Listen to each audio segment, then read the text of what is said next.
Hi y'all, Leela with Miss Kiss Creations. I want to show y'all today how I create my labels. So I just started placing these labels on my tumblers about a year ago, and I wish I would have done it sooner just so I can signature my work.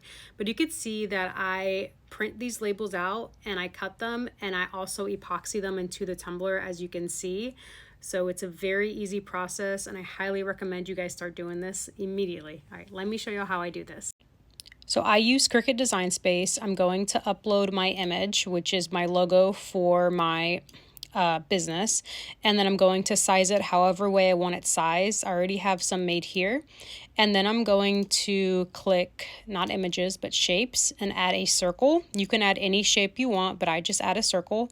And I make these 1.57 inches by 1.57 inches. So that's how big I make the square. So I type 1.57 tab, and then I just size this on top of it, my logo, like so. And then I just make sure that it's as centered as I can. I'm not perfect with this, but it's okay. It's gonna be fine. So I click center, and then now they're centered. I'm going to make that circle white.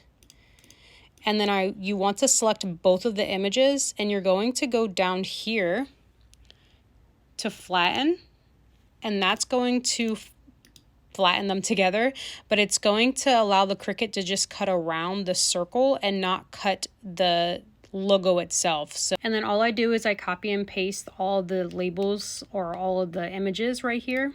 And I actually take a square and I measure it about 8 by 10 or 8 by 11. And I put that rectangle behind here. It's a little smaller, my cutting machine is, but it should be about here. And this is how I size to know how many labels is going to be on one page. And then I just remove that by deleting it. And then I know that when I go to make this, this is how it's going to look. Now you cannot do this on your Cricut Joy. You have to have an Explorer or a Maker, or I don't know, even other machines that Cricut has now, but I do have my Explorer Family Maker right here. I have my Cricut over there laying down, sleeping. Then I'm going to click continue, send to printer, and then you're going to print. And here they are printing. My printer's underneath my desk. That's my cat's bed. But this is where I keep my printer, and you print them all out. And once they're printed, you're going to cut them on the Cricut. I almost forgot to show y'all, this is the vinyl that I'm using. I've also used the Avery brand sticker paper, which I prefer, but I just ran out of that. So I just grabbed whatever I saw at my Office Depot. But I do like the sticker paper from Avery.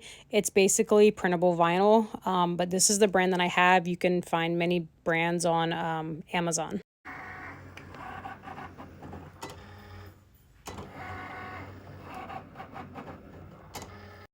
All right, so I'm going to place this on the bottom of my tumbler. I really don't care like where it exactly goes. I try to make it as centered as possible. And then what I do is I always seal this. You don't have to seal the actual print, but you have to seal it to the tumbler to make sure it doesn't lift whenever you add your epoxy. So as far as the sticker itself, you don't have to seal the ink. The only reason why I'm sealing this on the tumbler is so that it doesn't lift when I epoxy. And this is just me kind of like making sure it doesn't lift. It might lift or it might not lift if I don't add the quick coat from CC DIY, but I don't want to risk it. I do this when I apply any type of vinyl to my tumblers. That's way too much. And then I just seal around it. I let this dry for about 20 minutes, and then you are ready to epoxy over. I hope this video helped y'all. Here's how it looks. It's drying, and you guys need to start doing this immediately so you can signature your work. Thanks for watching. Bye.